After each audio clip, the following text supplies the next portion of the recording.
Good afternoon, gentlemen. I'm Linka Jameel, Legal Research Associate at the Center for Law and Security. I welcome you all at our webinar today titled Article 51 Case for Special Seats. The Election Commission of Pakistan declared in its March 2024 order that the PTI-backed Sunni Ittihad Council candidates could not claim the reserved seats in the national and provincial assemblies. Sunni Ittihad Council challenged ECP's decision in the Supreme Court of Pakistan, and the legal battle that followed is ongoing in the Supreme Court. In this regard, our webinar shall analyze the legal standing of both the Election Commission as well as the Sunni Ittihad Council. To speak on the matter, we have with us two eminent lawyers, Barrister Ahmed Pansota, Advocate Supreme Court. Welcome, sir. And we also have with us Mr. Hamid Rashid Gondal, who's also Advocate Supreme Court. Welcome, sir. We're also joined by Mr. Rahman Azhar, Executive Director, Center for Law and Security. Thank you. So I'll begin my questions. I'll begin my discussion from Barrister Ahmed. Sir, what is the significance of this case for Pakistan's politics and Pakistan's judiciary? And how would it affect the future course of Pakistan's politics? Well, I think probably अगर मौलवी Tamizuddin case के बाद, you want me to keep it in English or you want it bilingual? I मेरा just ख्याल है wanted to. Bilingual अगर कर लें तो अच्छा होगा। ओके ओके सर डिस्कशन जो सर है वो जरा बिल्कुल ठीक है ज्यादा। सर। एक तो सर आइन आइन का तकाजा भी है कि कौमी जुबान में बात किया जाए, और आपको पता है कि आजकल आइन बहुत फॉलो आपकी होता है अदालतें सुप्रीम तो कोर्ट फैसला में। दे चुकी हैं कि उर्दू में हर चीज होनी चाहिए। मैं भी कह रहा हूँ आजकल सुप्रीम कोर्ट में आइन बहुत फॉलो हो रहा है, तो हमने कहा जरा आइनी तकाजे पूरे चले करते चले। एनीवेज, आपका सवाल बड़ा इंपॉर्टेंट है जी। जो पाकिस्तान में मेरा ख्याल है मौलवी तमीजुद्दीन केस के बाद अगर कोई उस तर्ज अमल पर केस चल रहा है और उस लेवल का केस पाकिस्तान में डिसाइड होगा, तो वो ये केस है, because it has far reaching consequences. अब इसमें मैं दो तीन बातें करूंगा। पहले तो ये आम जबान में for the public of Pakistan समझाना बहुत जरूरी है कि ये केस क्या है। आपने उसके बड़े खूबसूरती से फैक्ट्स बताए। इस केस में बुनियादी बात जो डिस्कस हो रही है वो ये है कि क्या एक पॉलिटिकल पार्टी के बैक्ड कैंडिडेट्स, जो कि पॉलिटिकल पार्टी उस डेट पर एग्जिस्ट नहीं करती थी, उसके पास उसका निशान नहीं था मौजूद, और उसके बैक्ड कैंडिडेट्स जब उन्होंने कंटेस्ट किया तो उसके बाद उनको इजाजत थी कि वो किसी पॉलिटिकल पार्टी को ज्वाइन कर लें। अब इस पे जो मुजवजा आईनी पोजीशन है वो article 51 I think 6 D and E है जी। उसमें बड़ा क्लियरली लिखा हुआ है कि for any independent to join a political party, an independent can of course join a political party and that shall include, anybody can include, that shall include an independent as well। अब ECP और government जो इसकी तशरीह कर रहे हैं वो इस वर्ड इंक्लूड का मतलब ये ले रहे हैं कि ये इंक्लूड तब मार्जे अमल में आएगा जब दूसरी साइड पर किसी पॉलिटिकल पार्टी की एक सीट होगी। So it's 1 + 86 is 87 plus 0 + 86 is 0। ये आईनी तशरीह वो सुप्रीम कोर्ट से कह रहे हैं। और पाकिस्तान तहरीक इंसाफ और सुन्नी इत्तेहाद काउंसिल का जो व्यू है सुप्रीम कोर्ट के सामने वो ये है कि इस इंक्लूड वर्ड की जो है वो लिबरल इंटरप्रिटेशन होनी चाहिए, जैसे कि बाप पार्टी केस में हुआ था और इलेक्शन कमीशन ने खुद किया था। और वो इंटरप्रिटेशन ये होनी चाहिए कि दिस इंक्लूड शेल मीन कि 1 + 86 भी 87 हो और 0 + 86 should be 86। So just because Sunni Ittehad council जिनको उन्होंने ज्वाइन किया है उनकी कोई सीट नहीं थी, लिहाजा उनको इजाजत दी जाए, क्योंकि आइन का जो बुनियादी तकाजा है आर्टिकल 17 रेड विद द जिसको हम आइन का दिबाचा बोलते हैं प्रीफेस, वो ये है कि अवाम ताकत का सरचश्मा है। वो अपनी जो पसंदीदा नुमाइंदगान है उनके थ्रू अपनी पावर एक्सरसाइज करते हैं और हाकमियत अल्लाह ताला की जात की। सो जो एडिफिस है आइन का, इसको समझना बहुत जरूरी है। और इसके तनाजुर में ये सीट्स जो है they should go to the ones who deserve. Plus दूसरा इंपॉर्टेंट इशू जिस पर अभी तक मैं समझता हूँ रानुमाई प्रॉपर नहीं दी गई, जस्टिस आयशा मलिक भी पूछ रही है, मुनीब साहब भी पूछ रहे हैं, इवन चीफ जस्टिस साहब उस पर क्लियर नहीं है, और वो है प्रोपोर्शनल रिप्रेजेंटेशन का मतलब यहाँ क्या होगा। क्या प्रोपोर्शनल रिप्रेजेंटेशन का मतलब ये होगा कि जो पॉलिटिकल पार्टी वहां मौजूद है उसकी प्रोपोर्शन में उसको सीट्स दी जाएं, लेकिन उसमें आप पॉलिटिकल पार्टी का मतलब जब चेंज कर देते हैं तो क्या पॉलिटिकल पार्टी सिर्फ तब होगी जब उसकी एक सीट होगी, 0 सीट के साथ पॉलिटिकल पार्टी हो सकती है कि नहीं हो सकती। तो इन तमाम सवालों का जवाब अगर तो नेगेटिव में आता है, अब आपके साथ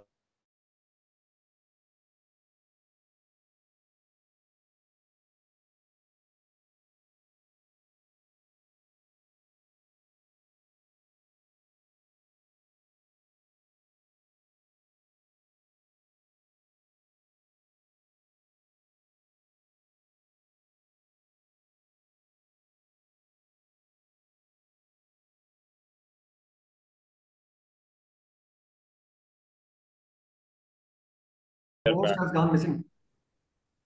ऑलराइट। सर मैं वहीं से रिज्यूम करूंगा, then I finish please. This last line. So in I think, चूंकि मैं आईनी तरमीम पर आया था तो आपका शो जो है ना वो कट हो गया। सो आईनी हाँ। तरमीम पर, आईनी तरमीम जो है उसके थ्रू जो सीख किया जाएगा वो ये किया जाएगा कि चीफ जस्टिस बनते ही आपको 3 साल जो है वो एक्सटेंशन मिल जाए, meaning thereby if the existing chief justice gets 3 year extension, तो पीछे से 3-4 बंदे वैसे ही फारिग हो जाएंगे। So it's a very tricky ball game that we are up against. और अगर ये चीज चलती है आगे तो पाकिस्तान में ऐसी अमेंडमेंट्स हो जाएंगी जो कि वंस अगेन, अब वो तो तकाजा तो है कि बट पार्लियामेंट कर सकती यू है, बट यू थिंक इसके बड़े फार रीचिंग कंसिक्वेंसेस हो गए, लेकिन बहुत यहाँ पे ज्यादा, सब बहुत एक ज्यादा। बड़ी इंटरेस्टिंग चीज है, वेरी वेल एक्सप्लेन छोटा साहब। आई थिंक हमें वो जो स्टेज सेटिंग जो चाहिए थी इस डिस्कशन के लिए वो डेफिनेटली जब मिल गई है जो पंचोटा साहब ने बात की है। लेकिन हाँ साहब, यहाँ पर कोर्ट्स की इंटरप्रिटेशन, ऐसा लगता है कि इस फैसले के अंदर कोई ना कोई इंटरप्रिटेशन आएगी आर्टिकल 51 की, और उस तरह से आएगी जिस तरह से 63 जो डिस्क्वालिफिकेशन वाली क्लॉज थी उसकी आई थी। So how do you see courts का किसी ऐसे मैटर को इंटरप्रेट करना जिसमें जो है वो इसके बड़े फार रीचिंग कंसिक्वेंसेस हो सकते हैं? तो how do you think this will play out? और एक डिबेट ये भी है कि कोर्ट को इस मामले में जाना चाहिए, नहीं जाना चाहिए, क्या पार्लियामेंट को दोबारा रेफर कर देना चाहिए? तो what is your take on this कि ये मामला अनफोल्ड किस तरह से हो सकता है? क्या आप कोर्ट को इस मैटर को इस आर्टिकल को इंटरप्रेट करते हुए देख रहे हैं, या फिर जो है वो कुछ और डिसीजन आ सकता है?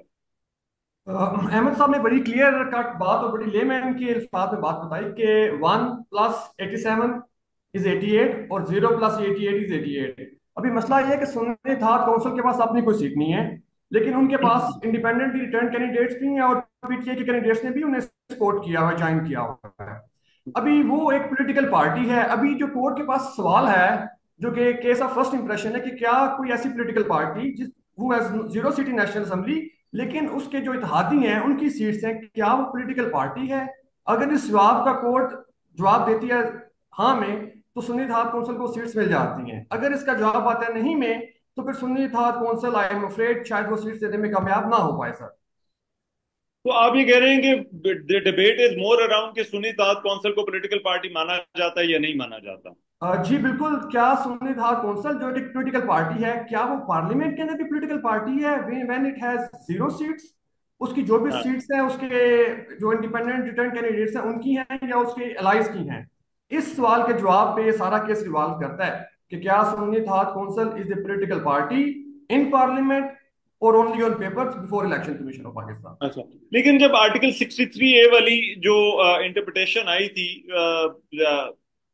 कि पार्लियामेंट्री पार्टी का लीडर जो है वो कौन होता है, क्या पार्टी का लीडर होता है या पार्लियामेंट्री पार्टी का लीडर होता है, तो हमने उसमें देखा था कि उसके बड़े फार रीचिंग पॉलिटिकल कंसिक्वेंसेस थे।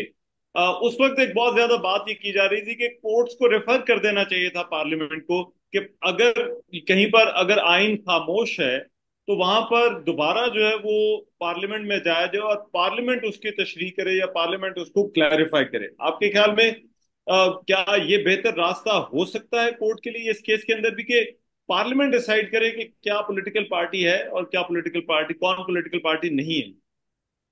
मेरा ख्याल है इस तरह के डिस्प्यूट्स अदालतों में बेहतर डिसाइड होते हैं एज कम्पेयर टू पार्लियामेंट। आइन मौजूद है, आर्टिकल 51 60 हमारे पास है, उसकी इंटरप्रिटेशन बाकी है। ये केस का फर्स्ट इंप्रेशन है, पहले कभी इस तरह का मैटर कोर्ट में क्या नहीं है। ईसीबी भी यही कहता है और बाकी पार्टी यही कहती हैं कि it is the case of first impression.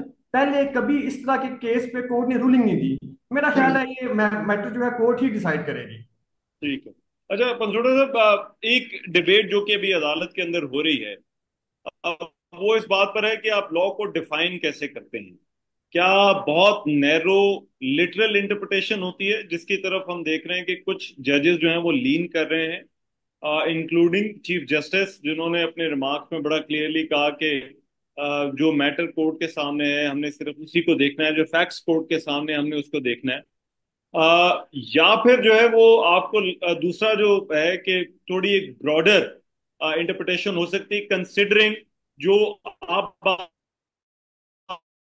कर रहे थे कि स्पिरिट ऑफ द कॉन्स्टिट्यूशन या स्पिरिट ऑफ द लॉ जो है वो क्या है। तो इसमें जरा बताइए कि जरा जूरिस्प्रूडेंस के प्रिंसिपल्स जो हैं वो क्या कहते हैं कि अगर कोई एक ऐसा मैटर है तो क्या उसमें स्ट्रिक्टर नैरो इंटरप्रिटेशन की तरफ कोर्ट को जाना चाहिए, जजेस को जाना चाहिए, या फिर एक ब्रॉडर इंटरप्रिटेशन की तरफ जो है वो जाना चाहिए, लिबरल पहले इंटरप्रिटेशन। मैं क्विकली कमेंट करूंगा। आपने 63A का जिक्र किया था। 63A जब जजमेंट हाँ। आई थी तो उसमें पार्लियामेंट्री डिबेट्स को कंसिडर किया गया था। 18वीं तरमीम जब आई थी तो उसके अंदर पाकिस्तान पीपल्स पार्टी के लीडरान की अपनी तकारीर मौजूद थी और उसके अंदर ये exact as it is reproduce था। So the courts they merely interpreted the legislative intent. सो उन्होंने देखना था कि उस आईनी तरमीम का लेजिस्लेटिव इंटेंट क्या और वो उन्होंने एज इट इज जजमेंट दे दी। वी मे लाइक इट और वी नॉट लाइक इट।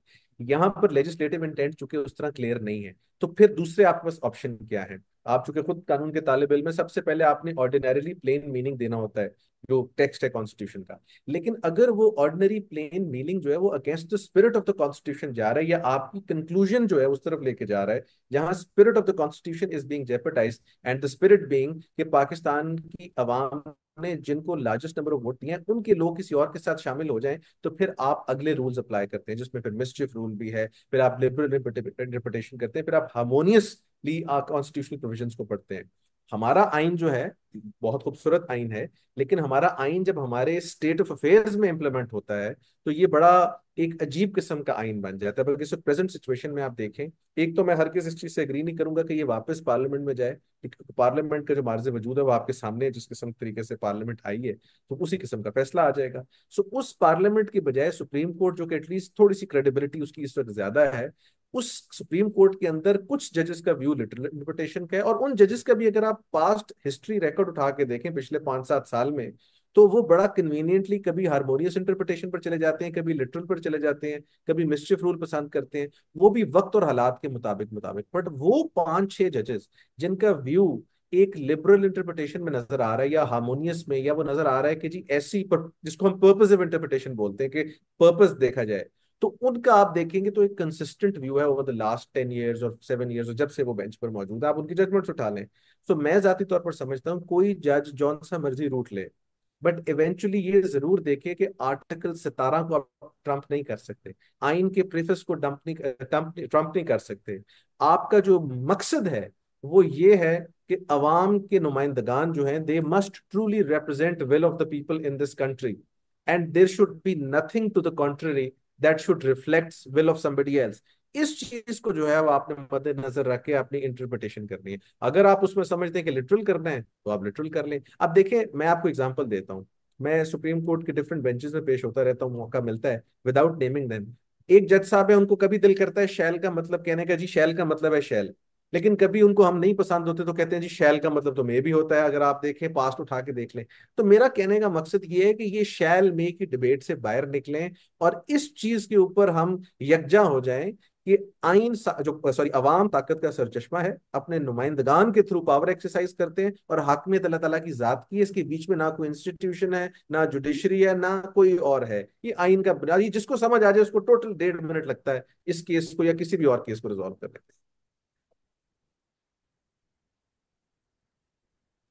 अच्छा, मैं सॉरी वो कह आपकी रहा था आवाज कि मुझे आई जी। Think this is the legacy of a colonial system, वो मजिस्ट्रेसी इंडीड। निजाम की, कि मजिस्ट्रेट जो कहेगा वही जो है वो लॉ बन जाता है। तो प्रोबेबली वो हम पिछले कई दहाइयों से जो है वो इसी मॉडल के ऊपर जो है वो किंग चल कैन रहे डू हैं। नो रॉन्ग, वो जो है ना जी, सही कह रहे हैं आप, किंग हाँ। Can do no wrong. तो जी यहाँ पर तो ये है कि जजेस can do no wrong.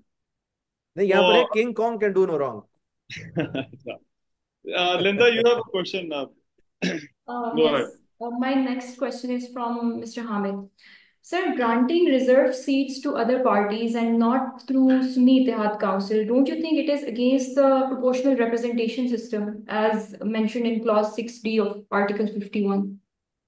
Linda, that is sheer violation of that article. एक पॉलिटिकल पार्टी है, ठीक है, उसकी अपनी सीट नहीं है, but it has lots of allies independently return candidates हैं। आप उसे किस तरह डिप्राइव कर देते हैं उसके रिजर्व सीट्स कोटा से? वो कोटा रफली 22% बनता है। अगर PTI and Sunni Ittehad council का एक फिक्स नंबर ऑफ सीट्स हैं नेशनल असेंबली में, तो उन्हें उनकी रिजर्व सीट्स मिलनी चाहिए। लेकिन इसमें हमें साहब देखिए, जो इलेक्शन कमीशन का इसके अंदर केस है, जो इसकी बड़ी वो लेटर के अंदर जो जाकर इसको जो है वो कर रहे हैं, वो कह रहे हैं कि सुन्नी इत्तेहाद कौंसिल ने जो है वो ना कोई उन्होंने दी वो लिस्ट दी, एंड प्लस अगर कानूनी तौर पर देखा जाए जो कागज भरे हैं उसके अंदर पाकिस्तान तहरीक इंसाफ के जो कैंडिडेट्स थे उन्होंने एक तो एफिडेविट जमा करवाया था एफिलिएशन का जो पीटीआई नजरियाती का था। सो कैन दीज कैंडिडेट्स जो कि इलेक्ट हुए हैं इंडिपेंडेंट, उनको पहले सुन्नी तहात कौंसिल या फिर जो है उनको पीटीआई का माना जा सकता है या नहीं जा सकता, इसके ऊपर जो है वो what is your take on this? रिमान साहब, एक शुरू में कंफ्यूजन काज की गई कि जब पीटीआई को उनके पार्टी सिंबल से डिप्राइव किया गया तो इंप्रेशन ये दिया गया कि पार्टी ही party is no more in the field, तो सारे बंदे इंडिपेंडेंट कैंडिडेट्स के तौर पे इलेक्शन लड़ेंगे। वो पार्टी मौजूद थी। मैं एक सिंपल सी इसकी एनालॉजी ड्रा करूंगा। I drive a Honda car. कल कल अगर उसके होंडा के सिंबल मेरी गाड़ी से रिमूव कर दें तो क्या एक साइज के पास जो होंडा कार रजिस्टर्ड नहीं होगी? क्या उस पर टैक्स होंडा के लिए नहीं लगेंगे मुझे? तो पीटीआई के साथ उन्होंने क्या किया कि उसका सिंबल लिया, साथ ये इंप्रेशन क्रिएट किया कि पार्टी ही खत्म हो गई है। और वो जो कैंडिडेट्स सारे इंडिपेंडेंट हैं, वो इंडिपेंडेंट कैंडिडेट्स नहीं है, देवर पीटीआई कैंडिडेट्स विदाउट सिंबल। जमात भी उधर है, कैंडिडेट्स भी उधर है, उनका मैंडेट भी उधर है। बस उस कंफ्यूजन पे ये सारी हवा खड़ी की गई कि जनाब वो इंडिपेंडेंट्स हैं और उन्होंने सुन्नी इत्तेहाद कौंसिल को बकायदा आपको ज्वाइन लगता किया। है कि वो गलत इंटरप्रिटेशन की गई है? जो पहला ऑर्डर आया, जो सुप्रीम कोर्ट के कुछ जजेस ने भी पॉइंट आउट किया है कि क्या सिंबल सिर्फ लेने का कहा गया था, पार्टी को डिसॉल्व करने का तो नहीं कहा गया था? जी, सिंबल ही लिया गया था, ना पार्टी डिसॉल्व की गई थी, ना पार्टी को फाइन किया गया था। लेकिन पार्टी ने भी उस परेशानी में समझ लिया कि शायद हमारी पार्टी डिसॉल्व हो गई है। उनके लीडर्स की बयानात ऑन द रिकॉर्ड है कि हम एज इंडिपेंडेंट इलेक्शन लड़ेंगे। ये सारी कंफ्यूजन उस कंफ्यूजन से स्टार्ट हुई है जिसमें उन्हें लगा कि हमारी पार्टी अभी डिसॉल्व हो गई है। राइट। अच्छा बनसोटा साहब, इसमें एक और इम्पोर्टेंट जो कि 51 का है, प्रोपोर्शनल रिप्रेजेंटेशन का जब कानून आया था तो उस वक्त इसका मकसद जो था वो उन लोगों को असेंबली तक लाना था कि जो वैसे असेंबली में नहीं पहुंच सकते, या उनकी रिप्रेजेंटेशन इंश्योर करनी थी। माइनॉरिटीज और खवातीन, दो ऐसे तबकात थे।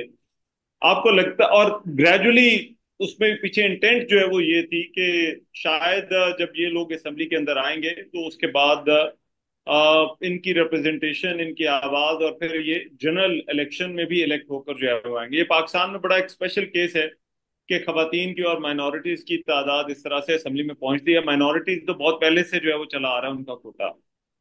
आप समझते हैं कि ये केस खवातीन के लिए और माइनॉरिटीज के लिए अभी भी मौजूद है अंडर द आर्टिकल 51? इसकी यूटिलिटी अभी है? देखिए सर, मैं तो समझता हूँ कि इलेक्शन कमीशन ऑफ पाकिस्तान ने आर्टिकल 51(6)(d) को बहुत ज्यादा सीरियसली ले लिया। उन्होंने तो सारी की सारी असेंबली रिजर्व सीट से दे दी है कि जिस तरह वो चाहते थे उस तरह वो ले आए। ये इलेक्शंस में तो वो बिलीव नहीं करते। अब इलेक्शन कमीशन ऑफ पाकिस्तान का रोल जो है ना, वो आपको बताना बड़ा जरूरी है। और एक पिछले सवाल से बोरो करते हुए मैं अपने भाई की इजाजत से, बड़ी इंपॉर्टेंट चीज ये है कि जस्टिस अतर मनीला साहब ने एक सवाल पूछा कि the entire premise rests on an edifice that has been created after misinterpreting a judgement of this honourable supreme court, कि जी बल्ला उनके पास था कि नहीं था। इलेक्शन कमीशन ऑफ पाकिस्तान ने उसको मिस इंटरप्रेट करके एक डिसीजन लिया, जिस डिसीजन के नुकसान से ये सब कुछ हो रहा है। तो क्या इस सिचुएशन में should the supreme court of Pakistan shut its eyes and let it happen, और are they supposed to be the guardians of article 17 amongst others, other articles? ये बुनियादी सवाल। अब इसके ऊपर हम आगे चलते हैं। रिजर्व सीट भी proportionally representing the political party जिस पॉलिटिकल पार्टी ने जीता है। इस तरह तो आप औरत और मजहब और उसकी बेसिस पर खवातीन तो हर तबका फिक्र में मौजूद है, उनको ला के आप पीएमएलएन या हाँ। किसी और पॉलिटिकल पार्टी के संग मिलाते हैं। सो ये भी मकसद ये कि जो पॉलिटिकल पार्टी जीती है वो अपना मैंडेट आगे डेलीगेट करे और अपनी पसंद की जो खवातीन जिन्होंने काम किया, ये whosoever they feel are important, उनको लाए। दूसरी बात ये है कि अभी हम रिसेंटली एक डिसीजन जिसको कल सस्पेंड किया है जस्टिस ईसा के बेंच ने, ये इलेक्शन ट्राइब्यूनल में, इस डिसीजन के अंदर इसी तरह का एक और डिसीजन है जिसमें मैं भी वकील हूं, मैं उसमें सिर्फ ब्रीफली कमेंट करूंगा। वर्ड इस्तेमाल हुआ है मिएंडरिंग जूरिस्प्रूडेंस। अब हम्म। इलेक्शन कमीशन उसमें क्या कर रहे हैं, हमने 25 केस इलेक्शन कमीशन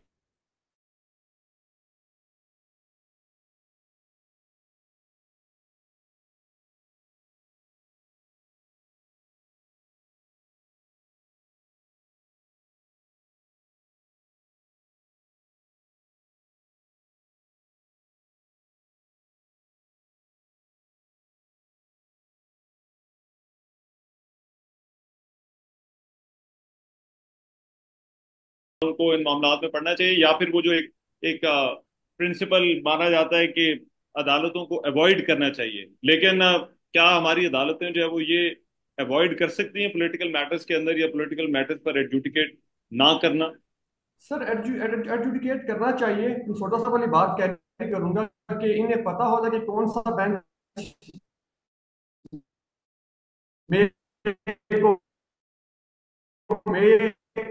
इंटरप्रेट करेगा और शैल को शैल हाँ, इंटरप्रेट। अब जजेस पे रिसर्च पे कौन सा जो बेंच है वो किस क्वेश्चन ऑफ लॉ का क्या जवाब देगा। तो मेरा ख्याल है अदालतों को बैठ के जजेस को बैठ के सोचना चाहिए कि हमारा जो भी फैसला हो वो अक्रॉस द बोर्ड आपको पसंद आए, बजाय कि हम उसे क्रिटिसाइज कर दें या किसी एक पार्टी की साइड ले रहे हो, या हमारा जो फैसला है वो तारीख के औराक में बुरे तरीके से याद किया जाए। तो हमें अच्छे फैसले की उम्मीद रखनी चाहिए। अदालत इज द अल्टीमेट प्लेस। सारे डिस्प्यूट सारी दुनिया में वहीं पे रिजॉल्व होते हैं। अगर अदालत ही हमें कहना शुरू कर दे कि जी कि आप अपने मसाइल इधर ना लेके आए, तो फिर इस मुल्क में राइटिंग होगी, ब्लडशेड होगा। जी, अच्छा। तो थोड़ा सा योर फाइनल पॉइंट क्या जो है वो अ, आप देख रहे हैं कि अदालतें इन पॉलिटिकल मैटर से जान छुड़ा लेंगी या फिर ये ऐसे ऐसे ही चलेगा? देखिए सर, मैं इस पर आपसे 100% एग्री करता हूँ कि ordinarily political matters are not suppose to land in the supreme court of Pakistan. ये काम पॉलिटिक्स करना पॉलिटिशियंस का है, और पार्लियामेंट का काम है कि पार्लियामेंट जो है इन इश्यूज को रिजॉल्व करे। ये मे शेयर फलाना, ये सुप्रीम कोर्ट में पॉलिटिकल कॉन्टेक्स्ट आना ही नहीं हम्म। चाहिए। प्रॉब्लम ये कि पार्लियामेंट की पाकिस्तान में, इस पार्लियामेंट की पिछली की उनकी लीगल क्रेडेंसी कोई नहीं है। तो ये मानने को तैयार ही नहीं है कि ये इलेक्ट होकर ठीक आए हैं, या इनकी कोई एक जिसे कहते हैं पावर टू टेक डिसीजंस हो। तो इवेंचुअली क्या होता है, 63A सुप्रीम कोर्ट बताएगा, आज 5160E सुप्रीम कोर्ट बताएगा। सुप्रीम कोर्ट ये बताएगा कि आपने बल्ला इस्तेमाल करना है नहीं करना, बल्लेबाज मतलब एक एक चीज पाकिस्तान की सुप्रीम कोर्ट बताएगा। मैंने तो मतलब इवेंचुअली इतनी ज्यादा रेगुलेशन होगी सुप्रीम कोर्ट की कि शायद कल तो हो सकता है आपको हमें बताया जाए कि जी आज आप ब्लू कोर्ट पहने, आज आप व्हाइट कोर्ट पहने, आज ये कहने। This is not the supreme court job. Supreme court, आप दुनिया की किसी सुप्रीम कोर्ट उठा लें, आप तो माशाल्लाह खुद बाहर से पढ़े हैं, इधर उधर आपने देखा है, हाँ, क्या उनकी सुप्रीम कोर्ट्स, कुछ अमेरिकन सुप्रीम कोर्ट में टेंडेंसी है। यूके में तो बहस ही ये नहीं होती, वहां तो गिनती के हम्म। केस ही साल के 100 में या मे भी 7-8 आते हैं। इवन अमेरिकन हमारे सुप्रीम सुप्रीम कोर्ट कोर्ट में में पता नहीं बहुत कितने। कम मैटर्स जाते हैं और वो बहुत ही जो जिनका प्रिंसिपल किस्म का डिसीजन जो है वो चाहिए होता है, वो मैटर जो है वो वहां तक पहुंचते हैं। उसके अलावा तो ये तो केसेस जैसा हमारे यहाँ अब मैं मतलब कांस्टेबल्स की भी अपॉइंटमेंट के जो केसेस हैं वो शायद सुप्रीम कोर्ट के अंदर जो है वो डिस्कस हो रहे होते हैं। तो ऐसा तो बहुत मैं कम उस होता दिन सुप्रीम कोर्ट में था कि एक सेनेटर साहब हैं, बड़े सीनियर वकील हैं, वो इस चीज को आर्ग्यू कर रहे थे कि जी मेरी 40,000 की रिकवरी है, तो वो मुझे वापस लेके दें। अब मैं 40,000 को ज्यादा कम नहीं कह रहा, बट क्या पाकिस्तान के 17 जज बैठकर ये फैसला करें, या उनमें से 3 4 2 फैसला करें कि इनकी 40,000 की रिकवरी ठीक है? पूरी दुनिया में ऐसे फैसले ऊपर नहीं जाते। हमारे यहाँ है। हर राइट। बंदा उठता है, सुप्रीम कोर्ट चलाता है। वैसे भी मंसूर अली शाह साहब ने एक बड़ा अच्छा फैसला दिया in the context of service matters, ये जो आपने हाँ, कॉन्स्टेबल्स की एग्जांपल दी है, कि not every appeal is to reach the supreme court of Pakistan. वो बहुत ठीक। एक्सेप्शनल पॉइंट ऑफ लॉ होगा, लेकिन हम हर चीज में से पॉइंट ऑफ लॉ निकाल लेते हैं। राइट। राइट। जी Linda, I think we have had सब में क्या उसे कहते हैं कुछ, मेरा ख्याल है अब इनफ। समझ आनी शुरू हो गई कि ये केस का जो है वो क्या बन रहा है। I believe, sir, with this, our webinar comes to an end. I, on behalf of Center for Law and Security, would like to thank our guest speakers for their valuable input, and we hope to collaborate with you in future as well. Thank you, sir. Thank you so much Hamid sahab, thank you so much my Ahmad pleasure sir, sahab, thank you, my thank pleasure you. Sir, my pleasure.